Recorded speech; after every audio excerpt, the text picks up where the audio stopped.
नमस्कार मित्रांनो, स्वागत आहे तुमचं महाराष्ट्र देशा या यूट्यूब चॅनलवर. पांडुरंगाच्या आरती आपल्या सर्वांचाच पाठ आहे.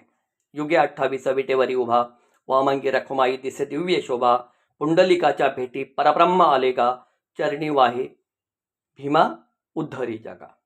जय देव जय देव जय पांडुरंगा. या आरतीत सांगितलंय की पुंडलिकाच्या भेटी परब्रह्म म्हणजे पांडुरंग आले. साप खोटं मित्रांनो, ते पुंडलिकाकडे आले, पण फक्त पुंडलिकासाठी आले असं नाही. मग तुम्ही म्हणाल कसं?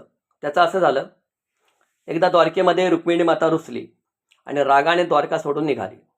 आता कोणतीही स्त्री, अर्थात कोणाचीही पत्नी रुसली की जाते कुठं? उत्तर आहे माहेरला. मग देवाने अंदाज बांधला, जर रुक्मिणी रुसली, द्वारका सोडून निघाली, तर नक्की माहेरला गेली असेल. ते नाही का लोकगीत आहे, रखमाई रुसली कोपऱ्यात बसली, चला जाऊ पुसायला, काहीच तशाच प्रकारे. मग देव सासूरवाडीला आले. आता देवाची सासूरवाडी कुठली माहीत आहे का? सांगतो. आजच्या आपले विदर्भ राजाच्या, अर्थात विदर्भाच्या भीमक राजाच्या सुकन्या रुक्मिणी देवी, म्हणजे आपल्या महाराष्ट्राची सुकन्या. देव आपला जावई थोडक्यामध्ये. पाहुणचार झाल्यावर जेव्हा कळले रुक्मिणी माहेरी आली नाही, तेव्हा सासरवाडीत कोणालाही काही न सांगता रुक्मिणी द्वारकेहून रागाने निघाले. याचा थांगपंता लागू न देता देव तिथून निघाले.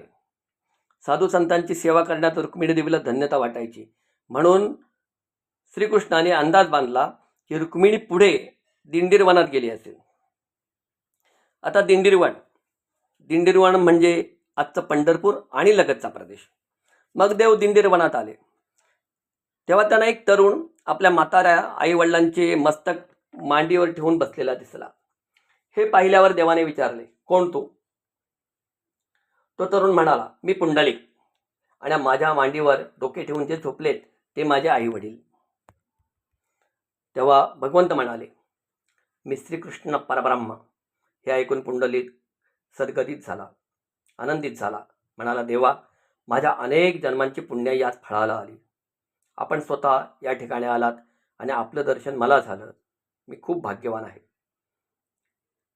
मग देवाचा पाहुणचार करण्याच्या हेतूने पुंडलिकाने आपल्या आजूबाजूला नजर फिरवली. देवाला बसायला द्यायला काय मिळते का ते पाहत होता, कारण तो उठू शकत नव्हता. मांडीवर आई वडील झोपले होते. मग त्याने जवळच असलेली एक वीट लांब हात करून उचलली आणि देवाच्या दिशेने भिरकावली.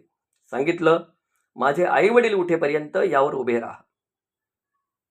ते एक संतवचन आहे ना, कारे पुंड्या मातलासी उभे केले विठ्ठलासी, ऐसा कैसा रे तो धिट, मागे भिरकाविली विट.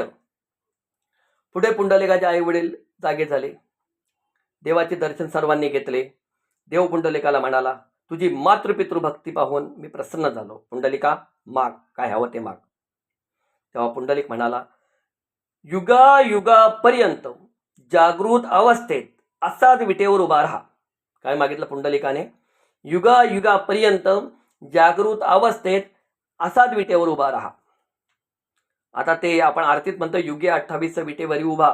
ते कधीतरी युगे 28 म्हणजे नेमकं काय ते पुढच्या कुठल्या तरी एखाद्या व्हिडिओमध्ये बघू. म्हणून देव अजून तसाच विटेवर उभा आहे. पुंडलिकामुळे आज पण पांडुरंगाचा दर्शनाचा लाभ आपल्याला होतो. पुढे दिंडीरवनातच असलेल्या रुक्मिणी देवीला ऋषीमुनींकडून कळलं की पुंडलिकासाठी देव दिंडीरवनातच विटेवर उभा आहे.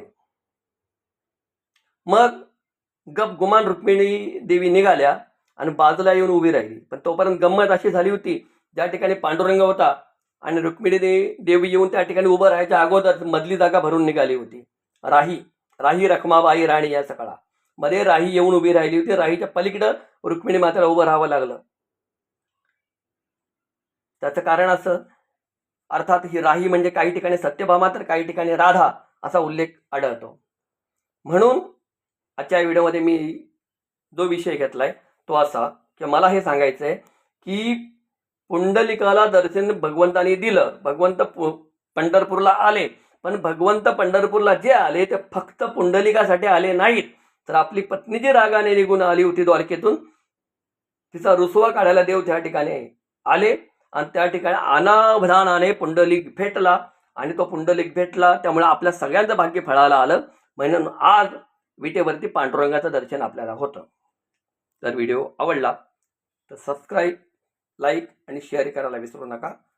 तोपर्यंत नमस्कार.